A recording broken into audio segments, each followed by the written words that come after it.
But it raises the debate about civilian safety and the alarming levels of violent crime in our country, which is gaining volume. Let's talk to Professor Nirmala Gopal, who's criminologist at the University of KwaZulu-Natal, why we are under siege from criminals and what her research says about what's needed to turn things around. Prof, good evening to you and welcome. And we've seen families, even just this week, mourning their dead in mass shootings across the country. It happens in taverns, it happens in functions. We see parents of learners picking up their children's bodies from schoolyards, assassinations on political and public figures escalating.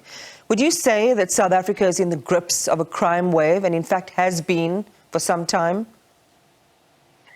Good evening, or good afternoon, Iman, and good afternoon to your viewers as well. So I first want to say my condolences to AKA's family. It must be very difficult for the family as well as the other victims that we've heard of very recently. Of course, I think, South Africa has been gripped by a crime wave for more than 3 decades. And the biggest concern for us as criminologists, as researchers, as people, ordinary people of the public, is that why aren't we winning this war on crime? So what is not being done? We know that some things are being done, but are they being done effectively? And most importantly, what is not being done that we are unable to win this war on crime? Whether it is violent crime or non-violent crime, we just seem to be losing. Questions, Prof, and naturally, the public would be looking to people like yourselves, institutions like yourselves, academics and even crime intelligence for the answers. So where is crime intelligence and what should their role be to stay a step ahead of criminals and tell us what on earth is going on? I think, we all know this by now that the public, of course, doesn't have much confidence in SABC, and that includes the crime intelligence wing of SABC. I think, unfortunately, crime intelligence seems to focus on macro-level crimes. And what happens in the process is that they tend to neglect crimes that affect the majority of citizens in the country. And that is issues of murder, mass killings, etc. It's very seldom that we would see a huge amount of resources actually being channeled in that direction. I mean, if we go back to SONA and reflect on, the president's speech during SONA, I think the issues around crime were largely focused on cable theft, illegal mining, etc. And that's not what the majority of the public want to hear. They want to hear about how is the president and his cabinet going to address issues of crime that affect us at the most basic or the most micro level in the country. I mean, you talk about the president and SONA this week. There were a number of reasons that the public was talking about what he said and what he did not say. In terms of the extent of how he tackled the issue of crime, he spoke about beefing up the almost completely broken 10-111, talked about the specialized police teams having success in kidnapping and illegal mining operations. Clearly, it would seem that he did not say enough, Prof. Oh, most definitely. And I think I like your comment that he said something, but he didn't say something on the other hand. And I think largely is about the fact that he spoke about increasing the number of people or making the call centers more effective or for proper functioning.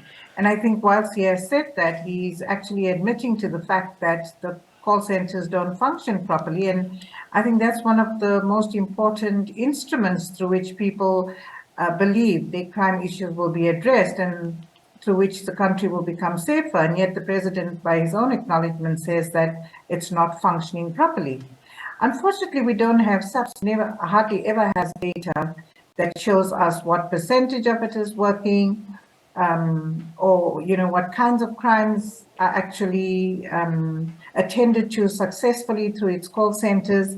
And because of the lack of that kind of scientific or empirical evidence, it's really difficult for the public as well as academics and researchers like us to make some really good informed policy decisions. Yeah, because it sounds like they're shooting in the dark.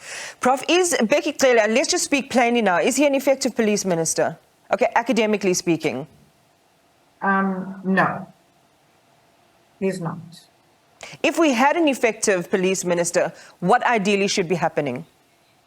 So ideally, there would be an analysis, knowing what exactly is happening on the ground or at different levels, the micro, the meso, and the macro levels, and then having appropriate personnel. And when I say appropriate personnel, I mean trained, skilled, effective, efficient personnel to address the various levels of crimes, and then put in place appropriate and responsive mechanisms. One of the issues that I have a huge challenge with, and I'm sure many criminologists around the country would have a challenge with, is at the moment we don't have a universities don't have a relationship with SABC.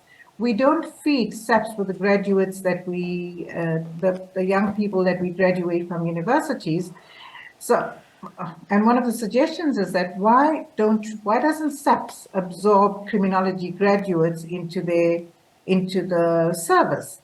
I mean, we could see a change, and unless we try it, we won't know whether it's effective or not. But I think there's a huge gap in that at the moment. Really excellent point you raised there, Prof, around the data from the call centres and that connection between whether those calls, translate into action, which translates into something meaningful and a body of metadata that can be useful to people like yourselves and no doubt others whose specialty is understanding crime trends and the profile and demographics of crime in South Africa.